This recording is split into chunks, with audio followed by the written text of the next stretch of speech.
বসেন না ভাই, বসে যান। তাহেরি হুজুরকে নিয়ে একটু হালাল রোস্ট করলেন দেশের জনপ্রিয় ইসলামী বক্তা এবং আলেম শায়েখ আহমদুল্লাহ। বছরের শুরুতে তাহেরি হুজুর শায়েখ আহমদুল্লাহ এবং তার ফাউন্ডেশন আস-সুন্নাহ ফাউন্ডেশনকে নিয়ে কিছু বাজে মন্তব্য করেন।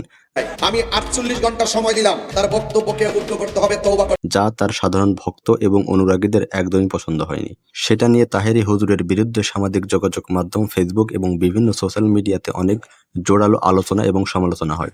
এত কিছুর পরেও শায়েখ আহমদুল্লাহর কাছ থেকে কোনো আনুষ্ঠানিক বক্তব্য পাওয়া যায়নি এই ব্যাপারে।